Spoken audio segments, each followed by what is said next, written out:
বাংলাদেশে দীর্ঘদিন ধরে বিশ্ববিদ্যালয়গুলোতে ছাত্র সংসদ নির্বাচন অনুষ্ঠিত হওয়ার কথা, কিন্তু নির্বাচনের আগেই একের পর এক অস্থিরতা, সহিংসতা এবং আদালতীয় জটিলতায় নির্বাচনগুলো অনিশ্চয়তার মুখে পড়ছে।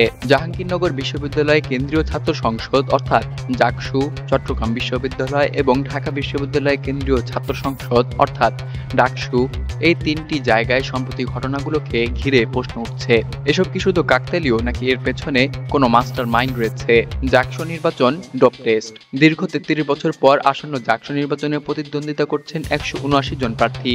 এর মধ্যে ভাইস প্রেসিডেন্ট অর্থাৎ ভিপি পদে ১০ জন এবং সাধারণ সম্পাদক অর্থাৎ জিএস পদে ৯ জন প্রতিদ্বন্দ্বিতা করছেন। কিন্তু নির্বাচনের আগে হঠাৎ করেই নির্বাচন কমিশন সব প্রার্থীর জন্য বাধ্যতামূলক ডোপ টেস্ট চালু করেছে। শিক্ষার্থীদের অধিকাংশের দাবি, এই সিদ্ধান্তের মাধ্যমে প্রার্থীদের মধ্যে ভীতি এবং বিভ্রান্তি তৈরি করার চেষ্টা হচ্ছে। এর ফলে নির্বাচনের স্বাভাবিক পরিবেশ প্রশ্নবিদ্ধ করা হয়েছে। তাদের প্রশ্ন হচ্ছে, ছাত্র নির্বাচনে ডোপ টেস্ট থাকলে কেন সংসদে এমপি হতে হলে দিতে হয় না কোনো ডোপ টেস্ট? চট্টগ্রাম বিশ্ববিদ্যালয়ে হামলা। অন্যদিকে চট্টগ্রাম বিশ্ববিদ্যালয়ে এক নারী শিক্ষার্থীকে হেনস্থার অভিযোগ থেকে শুরু হওয়া উত্তেজনা দ্রুত ভয়াবহ সংঘর্ষে রূপ নেয়। টানা কয়েকদিনের এই সংঘর্ষে ৪ শতাধিক শিক্ষার্থী আহত হন, অস্ত্র লুণ্ঠন হয় এবং পরিস্থিতি নিয়ন্ত্রণে মামলা করতে হয়।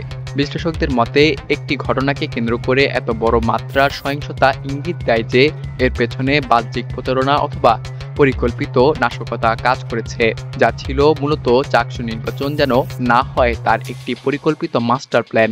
ডাকসু নির্বাচন এবং আদালতীয় জটিলতা। ঢাকা বিশ্ববিদ্যালয়ে ডাকসু নির্বাচন নিয়ে আদালতের রিট, স্থগিতাদেশ, আবার স্থগিতাদেশের স্থগিতাদেশ, এভাবে পুরো প্রক্রিয়া এক অভূত নাটকীয়তায় জড়িয়ে গেছে। আদালতের ভেতরে এবং বাইরে চাপ সৃষ্টির ঘটনা শিক্ষার্থীদের মধ্যে ক্ষোভ তৈরি করেছে। এতে স্পষ্ট যে ডাকসু নির্বাচনও একটি শক্তিশালী মহল পরিকল্পিতভাবে ঠেকাতে চাইছে।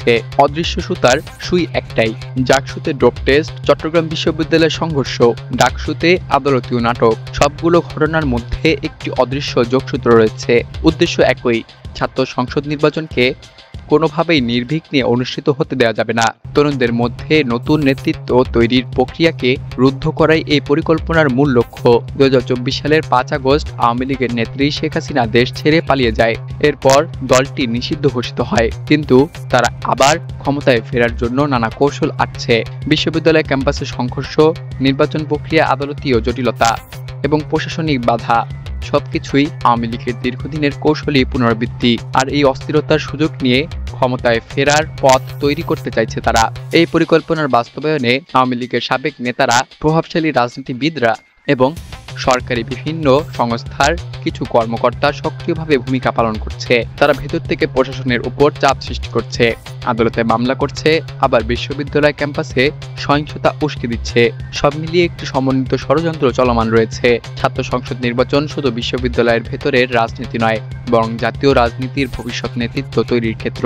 সেই নেতৃত্ব যাতে গড়ে না ওঠে, সেজন্যই এসব নাশকতা এবং বিভ্রান্তি সৃষ্টি করা হচ্ছে। তরুণদের গণতান্ত্রিক নেতৃত্ব তৈরির প্রক্রিয়াকে ব্যাহত করার মধ্য দিয়েই আসলে রাজনৈতিক উদ্দেশ্য সিদ্ধ করার চেষ্টা চলছে।